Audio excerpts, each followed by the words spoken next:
Deliver the product we ordered right now." I can't understand how she can say such a thing so calmly after making us run in circles all this time. As I sighed again, Margaret continued to provoke me. "Are you still upset about getting scolded earlier? Don't worry, miserable old man. I'll be kinder in our next deal, probably."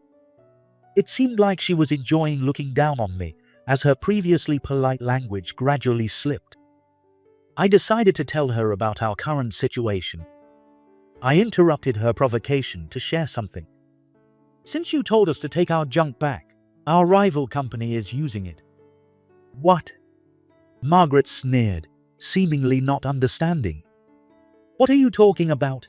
You must be joking. Who would sign a contract for those shoes?"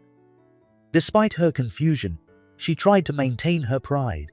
I decided to tell her what had happened over the past few months. After hearing this, she immediately regretted her previous behavior.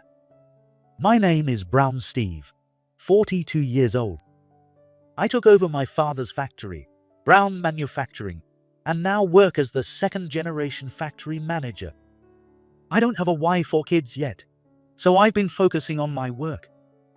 Most of the products we make are shoes, providing unique footwear to local shoe stores and some athletes. However, our factory isn't large enough to secure contracts with major corporations.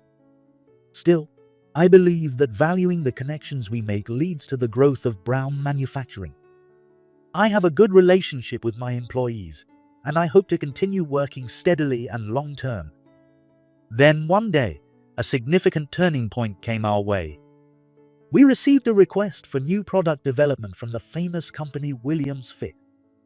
Williams Fit is a new company that has made remarkable progress in the shoe industry in recent years. They have created many comfortable designs for people of all ages, from young to middle-aged, and are becoming a hot topic for their potential to invigorate the shoe industry.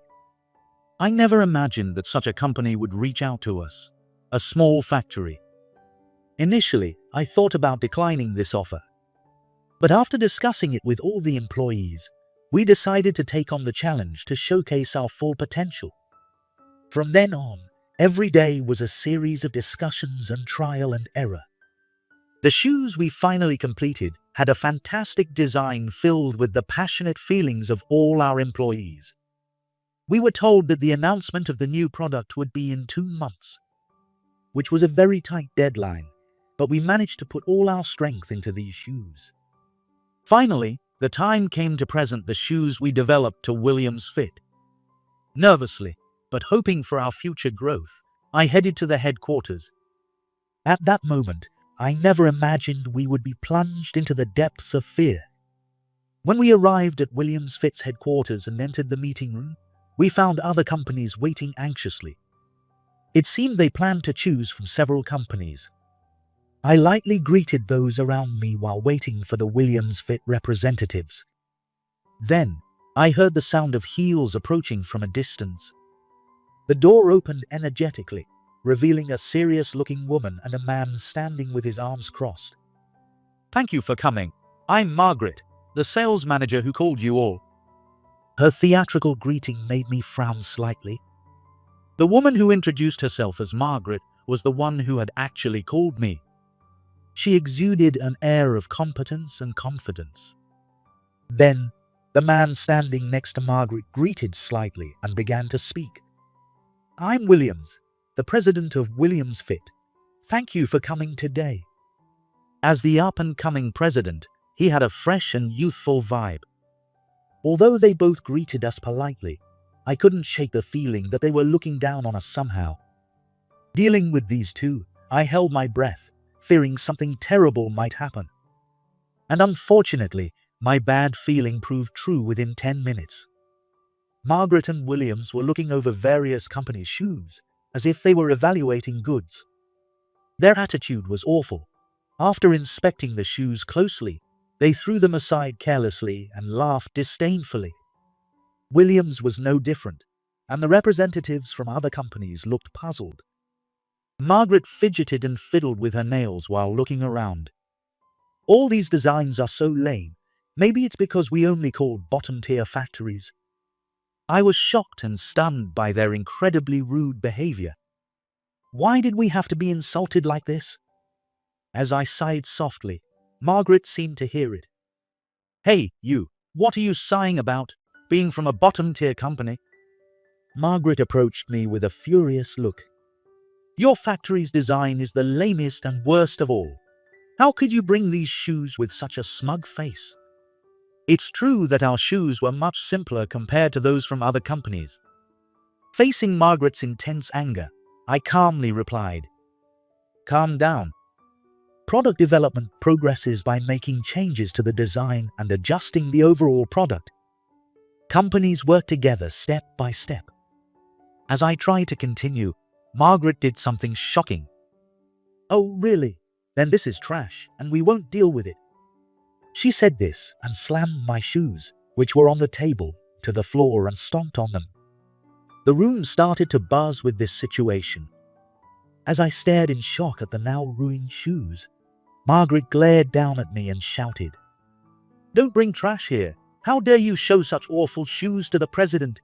Get out of here, old man. The words were so harsh that I almost retorted. However, responding now would be disadvantageous. Williams, standing next to Margaret, looked at me with a triumphant expression. Unable to endure the many stares, I fled from Williams' Fitz headquarters. Staring at the battered shoes, I shed big tears. It was just a moment, but being insulted that much was too much. As I returned to the factory in despair, the employees, who had finished their work, were waiting for me. I couldn't bring back the results they had hoped for. Worried that I might disappoint them, I shared everything that happened today. Contrary to my expectations, encouraging words filled the room. Let's think it through together again. We can definitely make great shoes.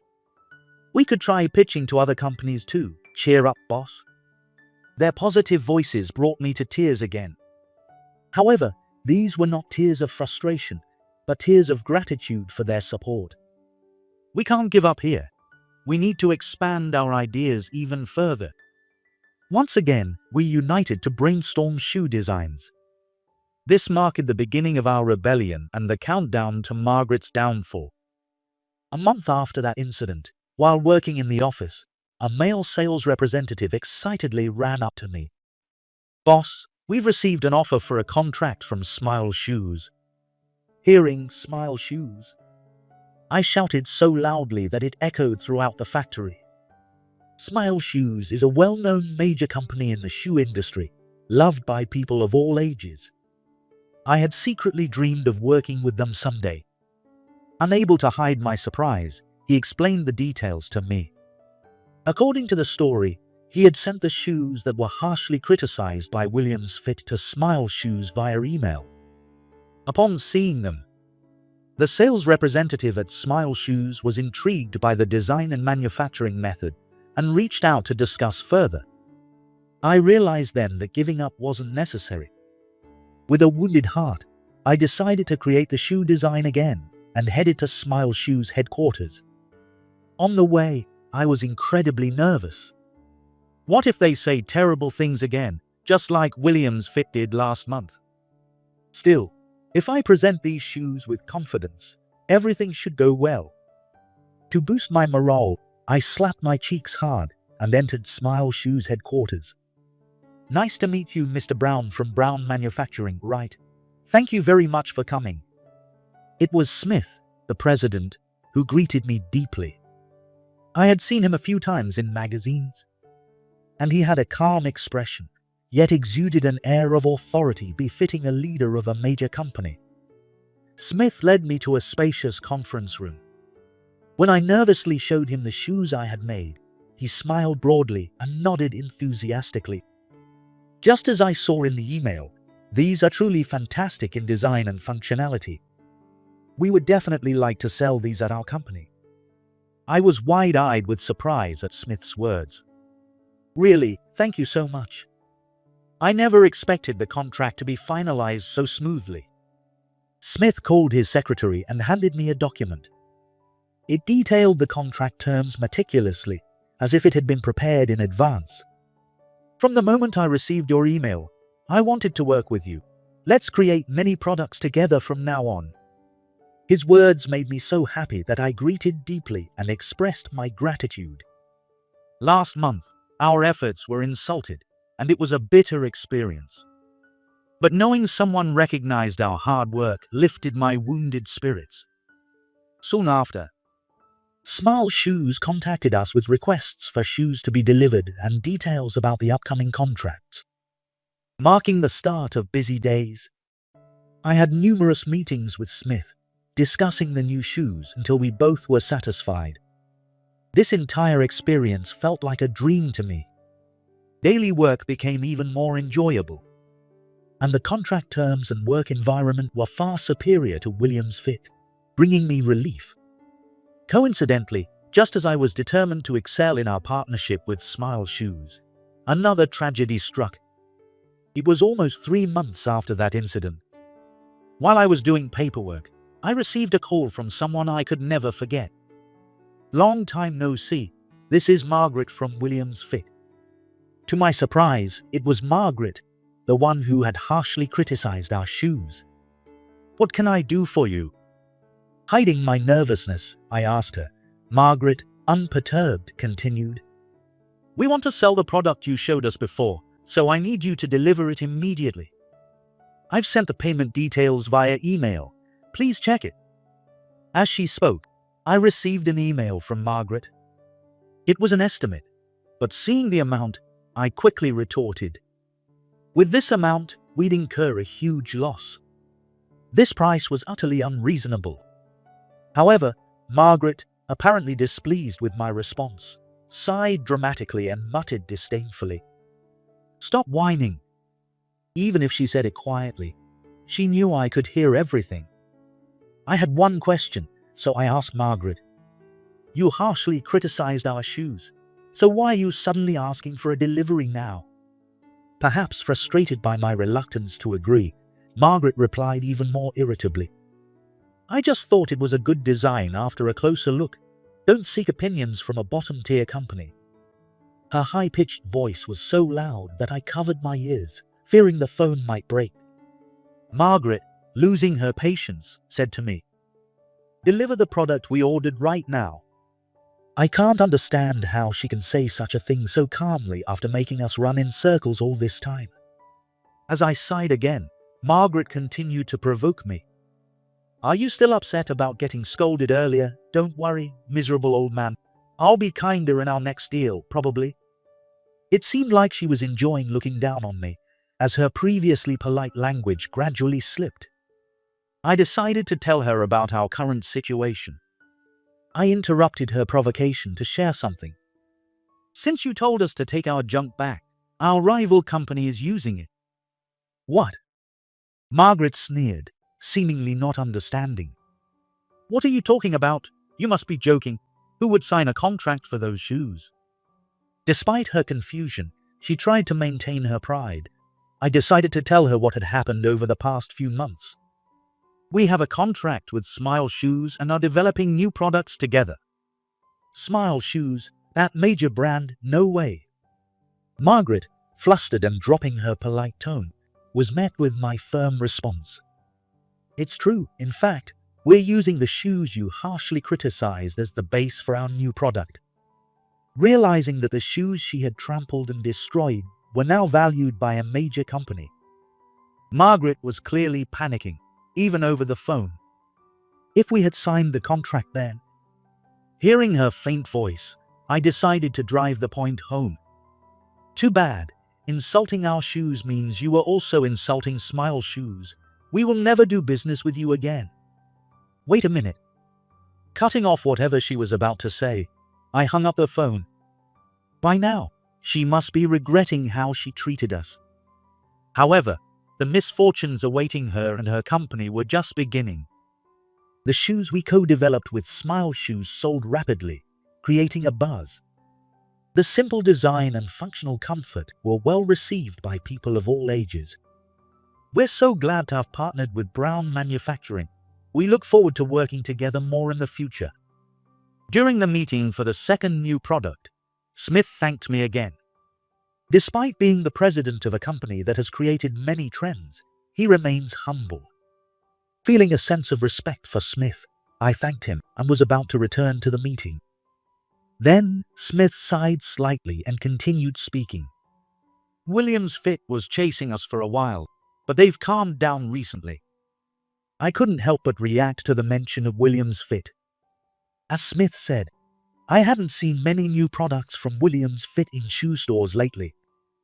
Maybe Margaret called because they were struggling with new products. Even so, I'm not kind-hearted enough to help a company that treated us so poorly. After the hours-long meeting, I returned to Brown Manufacturing to find the employees in a commotion. Thinking there might be some trouble, I quickly headed to the factory. Hey, what's all the fuss about? The employees, relieved by my return, were all staring in one direction. Following their gaze, I saw a surprising figure standing there. Margaret. To my surprise, Margaret had come all the way to Brown Manufacturing. She sat arrogantly on the sofa, covering her mouth with a towel, looking around as if she were seeing something filthy. Do you make shoes in such a dirty place as a bottom-tier factory? You can't even afford maintenance costs, can you? Her attitude, despite being a visitor, made me angry, but I held it back and replied, If you're here to complain, please leave. Do you have something to discuss with me? Since she came all the way here, there must be a reason. When I glared at her sharply, Margaret smirked and stood up. There are too many distractions here, so why don't you show me to a meeting room? I have a wonderful offer that you'll be thrilled about. Despite feeling exasperated by her expression, which seemed determined to win, I led her to the meeting room. What is it you want? We won't do business with you. You understand the situation well, but I can't give up. If you partner with our company, you'll become even more famous. Margaret said this with a smile, but I shook my head firmly. Even if that's true, we must decline. We can't make a deal with people who trample on others' efforts. Besides, there's no way we can trust you now. What do you think you're doing here? For the first time, I raised my voice, and Margaret looked surprised for a moment. But she quickly returned to her usual expression and smirked. We also make a lot of efforts every day to grow our company. It's the same for Brown Manufacturing, isn't it? So, I understand how you feel. I reached my limit, slammed my fist on the table, and Margaret quickly straightened her posture. It sounds like you're trying to gain our sympathy and force a contract, but have you reflected on your actions? From what I hear, your efforts seem to involve looking down on people. When I asked in a low voice, Margaret fell silent, clearly intimidated. With my anger subsiding a little, I took a deep breath and spoke again. There's no point in talking further. You probably just want a piece of our success with Smile Shoes. When I hit the nail on the head, Margaret suddenly started crying and spoke in a weak voice. Our company lost a wonderful partner in Brown Manufacturing. I believe we could create even better shoes together. Whose fault is it that you lost that partner? You're making it sound like it's our fault, but it's entirely due to your actions. No matter how much she cried, my resolve didn't waver.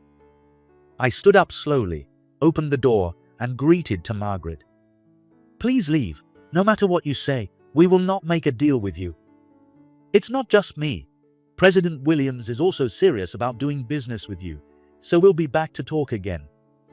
Margaret glared at me with tear-filled eyes and left the meeting room with a look of frustration.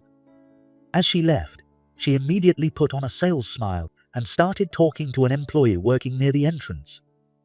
Your technology is amazing. We would love for you to showcase that talent at our company. Despite all the bad things she said about us, she turned around and praised us like that. She has quite the nerve. Even after all the refusals, does Williams Fit really want to contract with us? Anyway, it seemed I had cornered Margaret significantly this time, as all her bravado had disappeared when she left the factory. 2 days later, as Margaret had mentioned, Williams himself came to Brown Manufacturing. At this point, it was almost an obsession. Ignoring them would probably cause more trouble, so I reluctantly agreed to meet. Instead of the meeting room, I spoke with Williams at the factory entrance. I didn't want them stepping foot inside our factory. Williams began with flattery. The shoes you designed for Smile Shoes are all perfect and wonderful. We would love for you to create products for our company too. Praising us won't get you anything. We absolutely won't do business with you. When I said this clearly, Williams's expression darkened and he apologized deeply. We're sorry for our company's rude behavior the other day. Please give us another chance. No way, I accept your apology, but we will never work with you again. Realizing I had no intention of doing business, Williams raised his head lazily and said something shocking. We apologized, so why won't you forgive us? His attitude left me stunned. Refusing to do business just because one pair of shoes got stomped on is pretty narrow-minded, don't you think? His words pushed my anger to its peak. Mr. Williams, do you realize that what you just said is utterly unacceptable for someone in the shoe industry? I don't need a lecture on the shoe industry from a small factory owner. Don't get cocky just because you have a contract with Smile Shoes. Seeing his refusal to genuinely apologize, I shared my thoughts. Both you and Margaret pretend to be remorseful, but I know you're only interested in my shoes. Williams's eyes darted nervously, realizing I had hit the mark. When Margaret came to apologize, she praised the shoes to my employees. Williams also exaggeratedly praised our products at the beginning of our conversation. You only see my shoes as a profitable product, don't you? Your apology is just for your own gain. No, that's not true. We really are sorry. People who are truly remorseful don't belittle others like you did. I was just so frustrated earlier that I said those things. Please forgive me. Seeing Williams on the verge of tears, I calmly responded. Both you and Margaret let your emotions get the best of you and end up saying hurtful things. I don't want to do business with a company like that. I don't want to work with people who can't control their emotions and carelessly hurt others. Moreover, Williams and Margaret ridiculed our efforts and treated us terribly. Now they're trying to cozy up to us because of our success. How convenient for them. Please reconsider. Our company needs your factory. I've never seen a more pathetic plea. Williams was on his knees, desperately begging me. Since you didn't deny what I said earlier, I'll take it as a confirmation. I don't want anything to do with you anymore. Get out of here. This time, there's no way I could forgive him. Williams, frightened by my anger, fled from the factory. Just when we thought we could finally relax, something shocking happened. Mr. Brown, we have a big problem. Williams Fit has done something outrageous. Smith called me directly, and I was stunned by what he told me. To my shock, Williams Fit had released a new product with the exact same design as the shoes we had once made. How could they have the nerve to produce something identical to the product they ridiculed and stomped on? This is unbelievable. They've always sold unique designs, so why suddenly? Unaware of the situation, Smith looked worried, suspecting an insider in his company. I decided to explain the relationship with Williams Fit. After hearing everything, Smith spoke in a serious tone. As someone who has worked in the shoe industry for years, it's unimaginable to sell a design someone else painstakingly created as your own. That company is unforgivable. Fueled by clear anger towards Williams Fit, Smith immediately took action.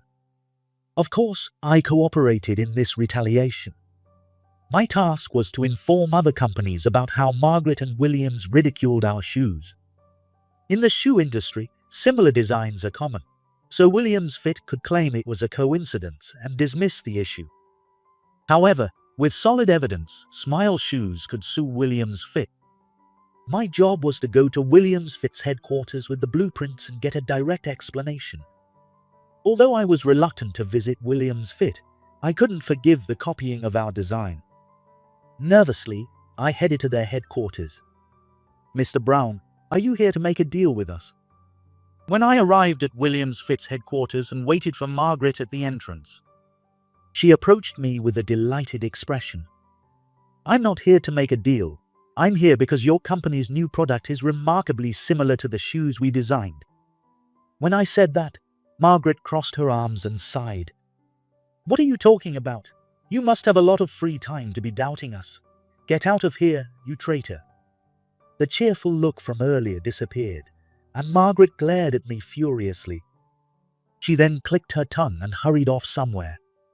Realizing she wouldn't listen to me now, I considered other options as I prepared to leave.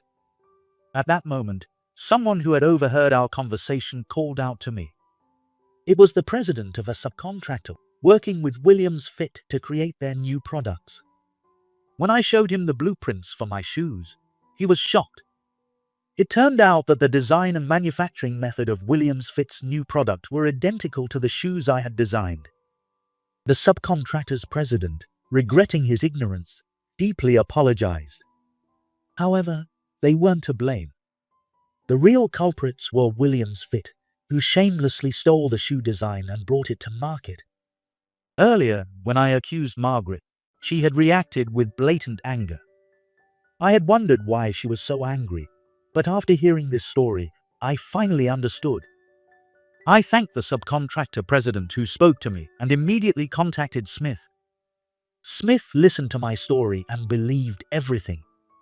"Got it. Leave the rest to me." His voice had an unusually cold tone. From the next day, public distrust of Williams Fit began to grow. It seemed Williams Fit had been copying designs from various brands, causing a major legal uproar involving lawyers. Of course, I planned to cooperate with the investigation, so I submitted all the blueprints for the shoes.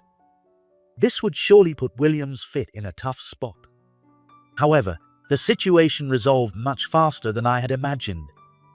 Unable to withstand the massive criticism, Williams Fit held a press conference and admitted to copying all their new products from other brands. Their sudden admission left Smith and me, who were on a call, in stunned silence before we burst out laughing. According to the news, Williams was grilled by reporters during the press conference about why they copied other brands. Williams's response was so terrible that it caused quite a stir. Our sales team insulted an important client, not wanting to lose to their client. I worked with them to do it. With their casual language and unbelievable excuses, the public's opinion of Williams Fit became extremely negative. Did they want to win so badly or look down on others so much? I was utterly appalled, but hoped they would reflect on their actions. However, their character proved to be even more disappointing. The next day, I was told we had visitors and headed to the entrance of Brown Manufacturing, where I saw Margaret and Williams. "You've certainly had your way, haven't you? Are you here to make more excuses and apologize again?" Based on their past behavior, I expected another insincere apology. But this time, something was different. Margaret held back tears and apologized deeply. "I apologize for my rude behavior and for copying your product." Seeing her genuinely apologize, after previously speaking down to me, I was slightly surprised. But I wasn't kind enough to forgive them so easily. "I'll accept your apology for now. But even with the apology, I have no intention of reducing the compensation." Margaret gasped and exchanged glances with Williams. "How did you know about that?" "Did you think I didn't understand the law? You will be paying the full amount of compensation. It's only fair that I receive compensation for them copying my shoes." Margaret turned pale and slumped to the ground. "If he won't reduce the amount, does that mean we have to pay the full amount to the other companies too?" "We're being sued for huge amounts of compensation from other brands we copied. All the employees have quit, and now the two of us have to pay everything." Margaret held her head in her hands while Williams, looking desperate, pleaded with me. As far as I knew, Williams Fit had only a small team of elite employees. No one would want to support or work with a CEO and sales manager who recklessly caused such chaos. I looked at the two of them in disbelief and spoke in a cold voice. "I already told Margaret this before, but despite your pleas for sympathy, I can't find anything relatable in what you've done. Unable to respond, they looked down in silence. As for the compensation, I honestly wish I could ask for more. I will never forgive you, and you will spend a long time aching for what you've done. Don't forget the gravity of your actions. As I finished speaking, Margaret approached me, clinging desperately. Please, we still have our lives ahead of us. Are you saying we have to live drowning in compensation? Seeing her cry like a tragic heroine, I calmly replied, It's only fitting for those who have trampled on my life. People who easily crush others' efforts will eventually destroy themselves. Margaret, possibly regretting her actions, was frozen like a statue. Please, Mr. Brown, you're being asked for more compensation than the other companies. Show us some mercy. He must have thought that being completely honest would earn forgiveness. Seeing through his shallow intentions, I couldn't help but laugh. You thought it would be easy to ask me for a reduction, didn't you? You thought it would be okay because you've always looked down on me. No, that's not what I meant. We're really in trouble. Don't underestimate me. While other companies are only about the design, you copied my entire shoemaking process, so there's no way I'm reducing the compensation.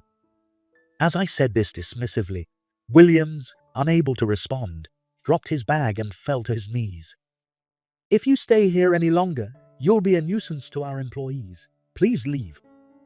With the two still not moving, an employee nearby escorted them out. It was over. Finally, the battle with those two was over. Watching them walk away dejectedly, I felt a wave of relief. Later, Smith told me about their fate, which turned out to be worse than I had anticipated. After being turned away by me, they went to apologize to the brands they had copied. As expected, they maintained their arrogant attitude during the apologies. Their insincere apologies and immediate requests for reduced compensation made the other brands angrier than ever. They probably thought that simply apologizing would be enough. This attitude showed they still looked down on others. After the apologies, rumors spread that they were blaming each other every day. Williams's face was well known due to the nationwide broadcast of the press conference. And Margaret was quickly identified because she frequently mentioned her company on social media. Both of them ended up with nowhere to go. In fact, I've seen Williams since the scandal. There's a famous pachinko parlor near Brown Manufacturing, and that's where I saw him. This parlor is on my way to work, and I was truly surprised when I saw him there during my commute. Williams no longer had his former charm, and he seemed on the verge of losing control. Margaret, on the other hand, mentioned on her social media that she was barely getting by with day labor. Despite the scandal, she hasn't given up on social media, likely hoping for sympathy. However, her social media is now filled with criticism and demands for apologies. Even online, she has nowhere to go. However, I have no intention of helping them. If they fall behind on their compensation payments even slightly, I will take appropriate action. Finally, with everything settled, I watched as Smith toured Brown Manufacturing. All your employees look so lively and wonderful. Margaret and Williams Fit called this a dirty factory. I still can't forget what they said. Running a small factory like this and making shoes for big companies made me feel like an inexperienced manager. As I thought this, Smith gave me a hearty pat on the back. What are you talking about?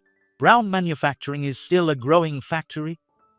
If you rush growth, you will fail. Take your time. Your employees will always support you. Smith's words made my eyes well up with tears. Indeed, my employees have always been my allies, encouraging me. Supporting these employees will always be my role as both the manager and president. President Smith, please continue to support our company. I greeted deeply and shook hands firmly with Smith. Having reaffirmed my role as a manager, I continued to strive for the development of the shoe industry.